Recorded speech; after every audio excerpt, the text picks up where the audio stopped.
92.3 WIL, joined this afternoon by Kelsea Balerini. She'll be here Friday, April 4th at Enterprise Center, bringing her tour here to St. Louis. Kelsea, how you doing? Great to talk to you. How's it going? Just can't believe how fast this year's gone by so far. Obviously, you've been on the road for the first part of the year. I can't believe it's mid-March. That's insane. It's crazy. I mean, we got college basketball tournaments going on already and baseball season right around the corner. I mean, see, if I had a pop quiz and you were like, when does baseball start? I would not know that answer. So. Hey, but you know when UT football starts. Yeah. I mean, I need to go to a game. I need to be a good, proper fan. Of course. Well, anyways, all right. So this tour, from everyone that I've talked to across the country, says they have never seen a show better in such a long time. Oh, wow. Well, that makes me happy. Listen, it's my first headline arena tour, and I've been working to get to this space for 10 years. And so I took a lot of pride and definitely a lot of effort in making it like a show and making it have a lot of feeling, but also have a lot of production and moments and keeping people on their toes and stuff. So I'm certainly proud of it, but I'm glad that that's the feedback. Oh, yeah. I heard it's very Vegas-esque. It is. I mean, we have costume changes and pyro and lifts and everything in between. That's unbelievable. So, all right. So what made you come up with this vision of this show? What was it, some of the things that you really wanted to have? I really love, and I think it's also just kind of in my music. I love sections. So the first section of the show is kind of the bright colors, flirty feelings, kind of more young part of the show. The second part of the show is female rage. We're mad. We're screaming. The third part of the show is much more kind of leaning into more of the songwriter side of the music and much more kind of emotionally driven. Yeah. I mean, that's a really cool way of doing it, of sectioning it off. The only person I think I've seen do that was Janet Jackson last summer. Oh, wow. Yeah. I didn't see that show. Yeah, and she sectioned everything off. And you knew when it was done because it was a set change and a costume change and went on to something else. Right. Yeah, I think that's really cool to do. Yeah, it's an experience and it's a way to change it up, and it's also a nice way for me to stay on my toes throughout the show because it's 7 songs, go change. Yeah. 7 songs, go change, so I can get in a routine with it. Kelsea, I was trying to go back and think of the last time that you were actually in St. Louis, and it was on that Judd's farewell tour. Yeah, with Winona, my queen. Yes, and that was I think 2 years ago. Yeah.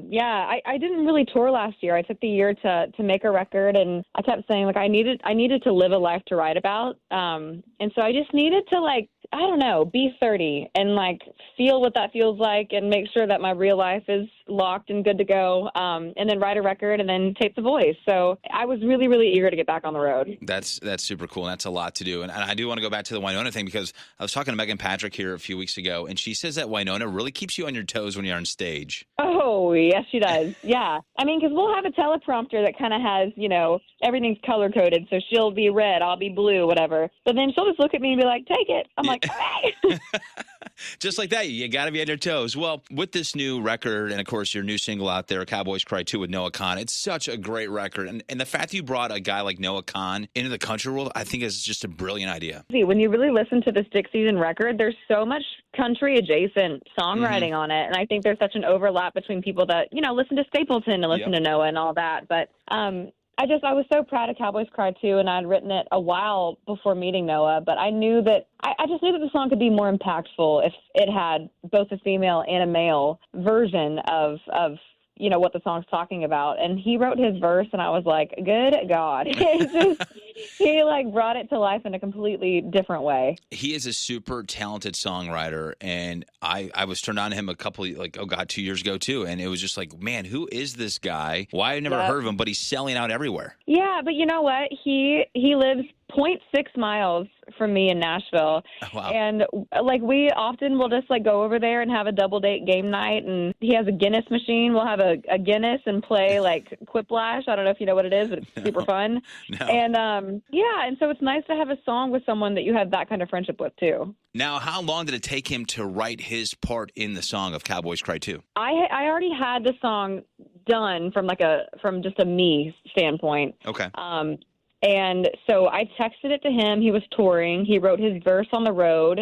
Maybe 2 weeks later, we got together in Nashville, and he put his verse down, and then it came out maybe a month later. Wow. That's a quick turnaround. Yeah, pretty quick. Yeah. I was curious. Do you remember the first time a song actually hit you emotionally that was not yours? The House That Built Me, Miranda Lambert. Wow. That song, I mean, I think everyone has a story about it, but I had just moved to Nashville. I was 15, and I had just left my hometown and my dad and my family and my high school and all that to move to Nashville to try to figure this whole thing out. And so it just hit me really hard. Do you remember that day? Like, I still have vivid moments like leaving my parents' house to go live to Rapid City, South Dakota, to go work in radio. Like, do you have like a vivid memory of like walking out the door and your feeling at that point? Oh, for sure. Yeah, packing up my mom's. She had a red Toyota at that point, and it was so bittersweet because I was so excited to come to Nashville. I was so excited to like try to figure this whole thing out. But I was 15, like I was leaving my hometown and everything that felt comfortable. So yeah, it was bittersweet. Trust me, I think I cried all the way from Chicago to about Madison, Wisconsin, where you're like, that's not my house anymore. Like, that's not my room, and having an emotional breakdown. You know what's funny? Every time I go back to visit my dad in Knoxville, I still drive by that house. Do you really? Yeah, I've left letters a couple times too. Where do you put them in the mailbox? Yeah.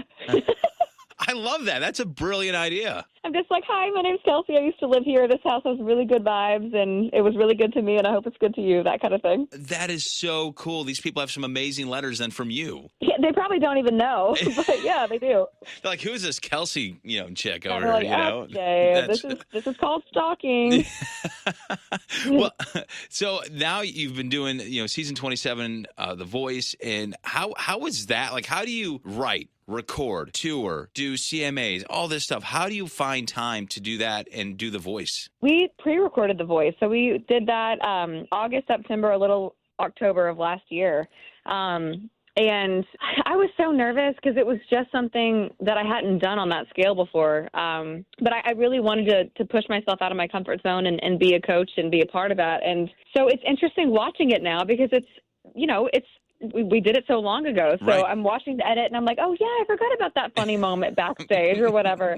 But we go back to film the lives right after tour finishes. So that'll be quite the sprint. Oh my gosh. Like when do you vacation? After that. Yeah. After that, my friend. Yeah, because I'm sure you're going to need a drink after doing all of this for this entire year.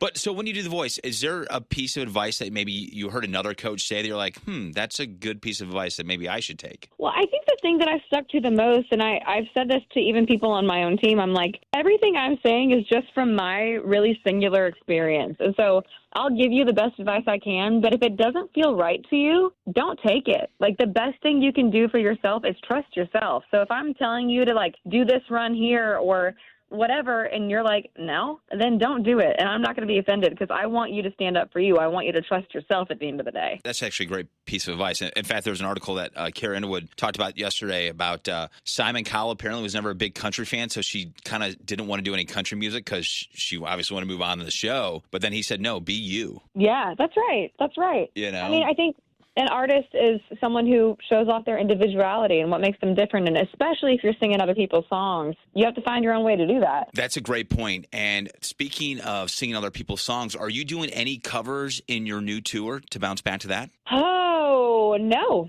Actually, I had to think about that. I've always done one cover in a show, but this is the first one where we do not. We do not, yeah. I love that because then we get to hear more of your songs and maybe songs we typically haven't heard on tour with you before. This was the first time that I put together a set list where I haven't even, like, not even all the songs that I've gotten to have on the radio are in the set. It's like, it was really hard to make sure that we had the fan favorites and then the songs that, like Rolling Up the Welcome Mat was never like a commercial record, but that needed to be in there. So it was difficult to figure out what didn't make the cut. I am so ecstatic for the show. It's April 4th, Enterprise Center. Tickets, details, 923WL.com. Kelsey, can't wait to hang with you on April 4th. Thank you as always for taking the time and being so kind and courteous. Of course. I'll see you next month. You got it. Talk to you, Kelsey. See ya.